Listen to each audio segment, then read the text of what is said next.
Previously on MCC. Hello, once again, welcome back to another episode of MCC. My name is Timothy, this is Darnisha and David, and today we're going to be talking about religion and how it pertains to Christianity. Not to go to the movies, not to play cards. All this other stuff that we added to that's supposed to represent what God said to do. And that's what people began to rebel against. And so they lumped in those things with the fact that there's with the word religion. And there's nothing wrong with the word religion. Doesn't matter what people say. What we're saying in this day that sounds popular, there's nothing wrong with the word religion. There may be something wrong with how some people define religion.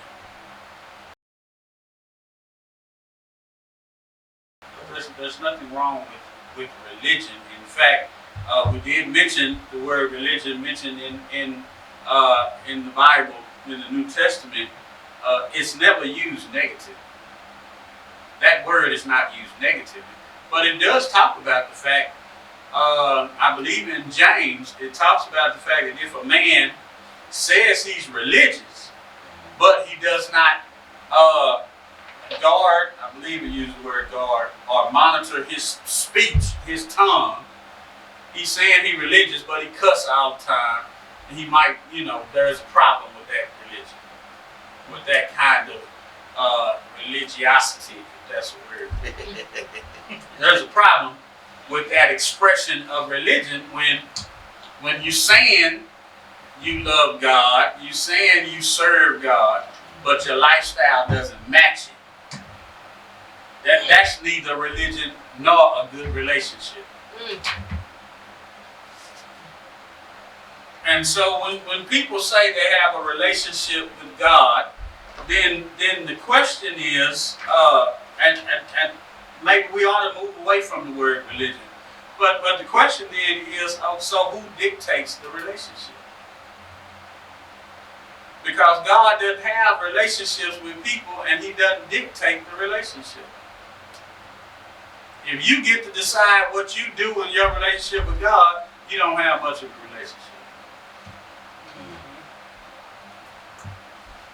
Because then that means you God and not Him.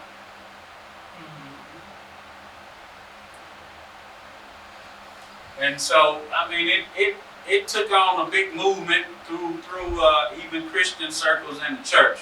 This idea of not having religion, but having a relationship. And then, of course, globally, the idea of being spiritual and not religious. And all of those things appeal to a carnal nature, a carnal way of thinking. I have a good friend, and he's a Christian. He's a Christian, and great and good person, great person. But he has an issue.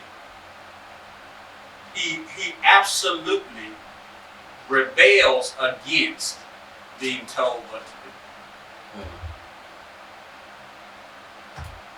And so, and as generous as he is, and if I was to say to him, the Lord commanded us to do this, his argument would be, He didn't command us, He just gave us an opportunity to do it because we love Him.